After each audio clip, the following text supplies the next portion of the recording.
Morning student, हम जो है फोर्थ कंपल्सरी पेपर पाठ्यक्रम की परिभाषा एवं पाठ्य वस्तु का विचार विमर्श में पूर्व की कक्षा में पठन कौशल जो है पठन शिक्षण का अध्ययन कर रहे थे।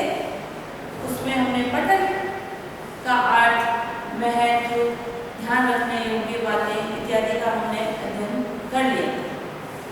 पठन से तात्पर्य है पढ़कर अर्थ ग्रहण करना। पठन कौशल में हम साहित्य की वो उस विधा के अंतर्गत साहित्य को पढ़कर साहित्य से संबंधित ज्ञान को अर्जित करते हैं। एक बालक के पठन की क्षमता जितनी सशक्त होगी, उसकी अर्थ ग्रहण करने की क्षमता भी उतनी सशक्त मानी जाती है। क्योंकि भाषा के 4 कौशल बताए हैं। पहले बालक सुनता है, फिर बोलता है, ठीक है, फिर जो है लिखता है,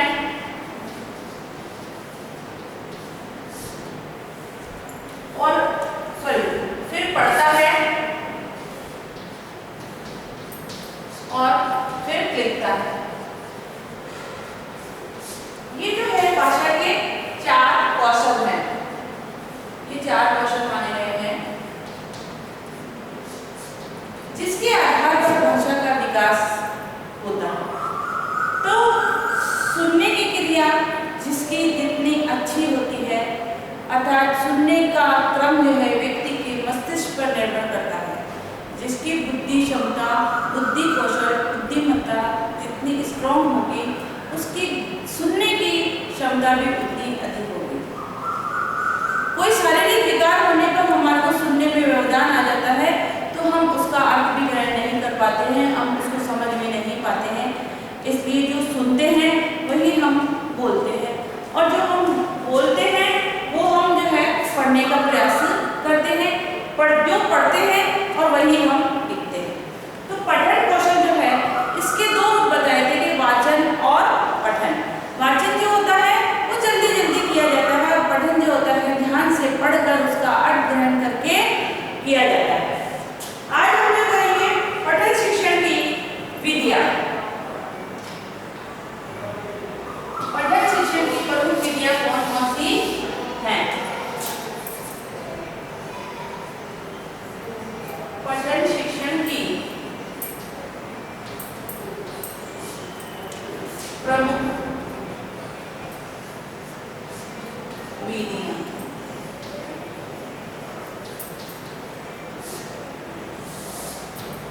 पठन शिक्षण की जो है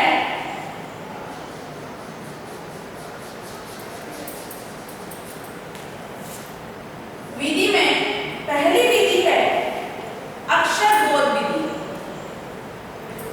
अक्षर बोध विधि। अक्षर जो है भाषा की सबसे छोटी इकाई को माना गया है, जिसके आधार पर ही जो है भाषा का निर्माण होता है। जो अ आ इ ई क ख ग घ ङ जो वर्णमाला है, क ख अ आ, ये है ये स्वर और ये है व्यंजन। ये इनको हम अक्षर कहते हैं। अक्षर मतलब जिसका कोई क्षय नहीं हो, कोई परिवर्तन नहीं हो, जिसमें कोई परिवर्तन नहीं किया जा सकता। तो ये भाषा की सबसे छोटी इकाई माने गए हैं। तो जब बालक प्राथमिक स्तर पर जब विद्यालय में शिक्षण कार्य करने जाता है, तब बालक को हिंदी, इंग्लिश में जो वर्णमाला है उसका ज्ञान कराया जाता है। जब तक बालक अक्षर की पहचान नहीं करेगा, तब तक वो पढ़ भी नहीं सकता है। पहले अक्षरों की पहचान बालक को कराई जाती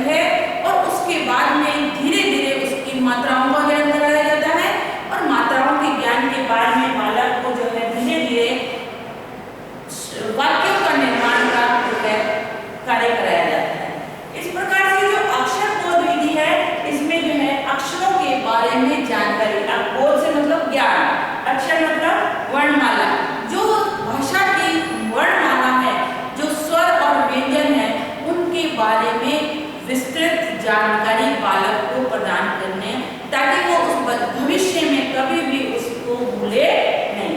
पहली विधि है। दूसरी विधि है ध्वनि साम्य। ध्वनि साम्य। हिंदी भाषा में वर्णमाला में बहुत से वर्ण ऐसे हैं जिनकी रचना जो होती है उसको यदि हम ध्यान से नहीं देखते हैं तो हम उसका उच्चारण भी गलत करेंगे, उसको लिखेंगे भी गलत। फॉर एग्जाम्पल, व है और ब है, ठीक है, म है और भ है, और भी बहुत सारे ऐसे वर्ण हैं। मैं एग्जाम्पल के रूप में बता रही हूँ कि इनका जो मामूली सा जो अंतर है, बालक उस अंतर की पहचान यदि नहीं कर पाता, जब वो वर्णमाला का ज्ञान कर लेता है और उस समय उसकी पहचान में यदि ये चूक रह जाती है तो वो भविष्य में जो है हमेशा इसकी गलती करता रहता है। तो ध्वनि साम्य से मतलब है कि कई बार एक जैसे शब्दों का उच्चारण करके एक संगीतात्मकता उत्पन्न की जाती है।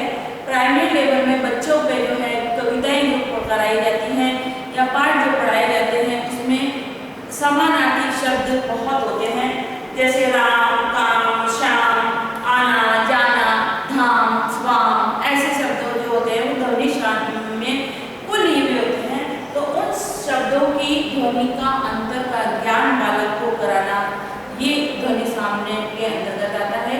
जब बालक को इस डिफरेंस के बारे में पता चल जाता है, अंतर के बारे में पता चल जाता है, तो वह जो है आगे उस भविष्य में उससे संबंधित उच्चारण करने में, पढ़ने में और लिखने में अशुद्धि नहीं करता। अगला है, अगली है देखो। देखो और कहो।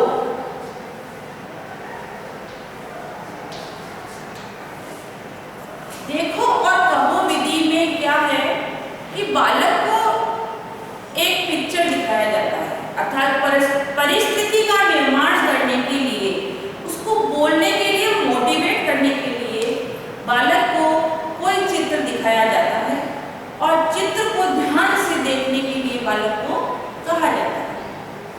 और जब वो उसको ध्यान से देख लेता है तो उसके बारे में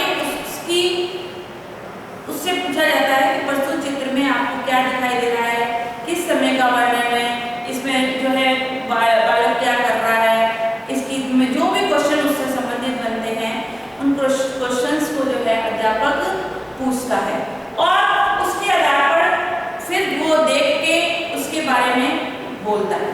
ठीक है, तो देखो और कहो विधि जो होता है उसके लिए एक चार्ट चित्र की आवश्यकता होती है, जिसको देख के बालक उसके बारे में अपनी राय प्रस्तुत करता है कि उसका ऑब्जर्वेशन क्या है, उसने उस चित्र में क्या देखा है, उससे क्या समझा है और उसके बारे में उसकी क्या राय बनी है और उसकी क्या प्रतिक्रिया हुई है, उसके बारे में वो यहाँ पर प्रस्तुत आप बोल जो है बताकर, पढ़कर जो है बालक उसके बारे में बताए। नेक्स्ट है अनुध्वनि।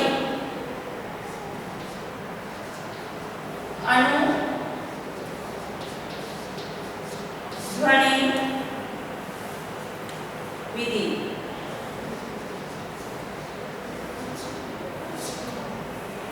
अनुध्वनि विधि जो होती है वो बालक के भाषा ज्ञान के लिए एक सशक्त रूप से काम में ली जाती है और ये विधि प्राथमिक स्तर के बालकों के लिए ही उपयोगी है, उच्च स्तर के बालकों के लिए ये विधि उपयोगी नहीं है। तो अनुध्वनि से तात्पर्य है कि जिसमें अध्यापक उसके बारे में बोलता है और पीछे पीछे बालक उसको का उच्चारण करता है।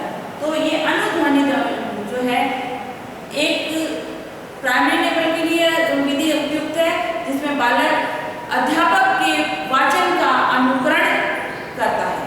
तो जैसा बालक वाचन सुनेगा कक्षा में आदर्श वाचन कराया जाता है, जिसका अनुकरण करके विद्यार्थी उसको पूरा करने का प्रयास करते हैं। नेक्स्ट विधि है यंत्र विधि।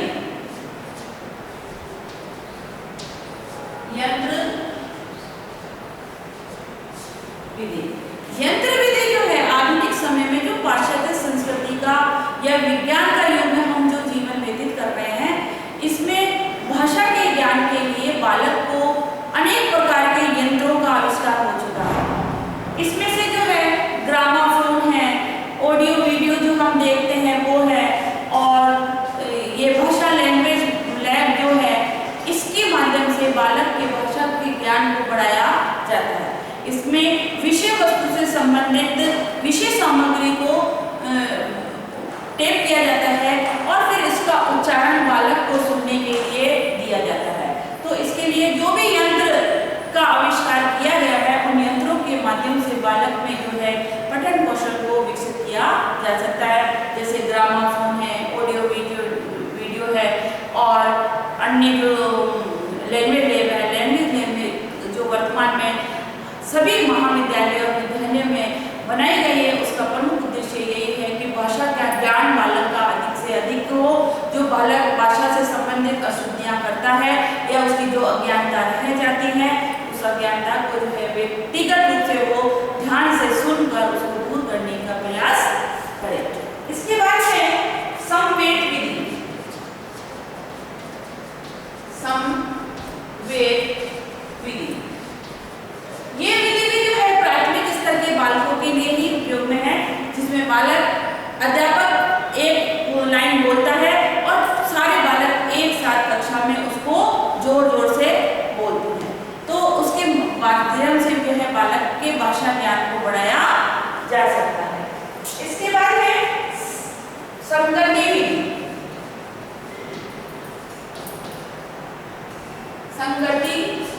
विधि।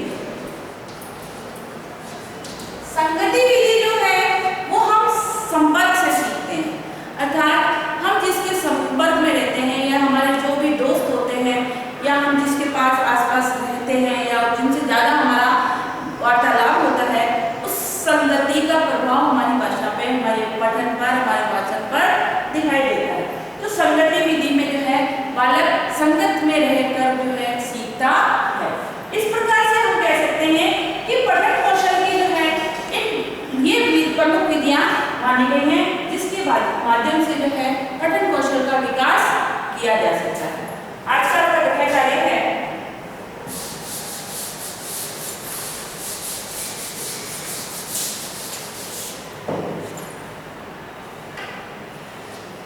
गृह कार्य है आपका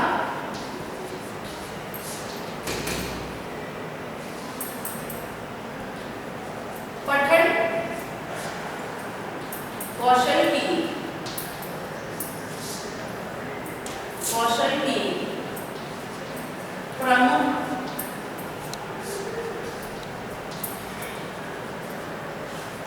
प्रमुख विधियों को समझाइए।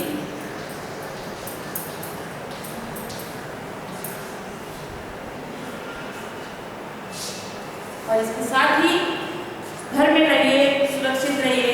यदि घर से बाहर निकलते हैं तो मास्क लगाकर ही निकलें और 1 मीटर की दूरी रखकर ही आपस में जो है वार्तालाप, विचार विमर्श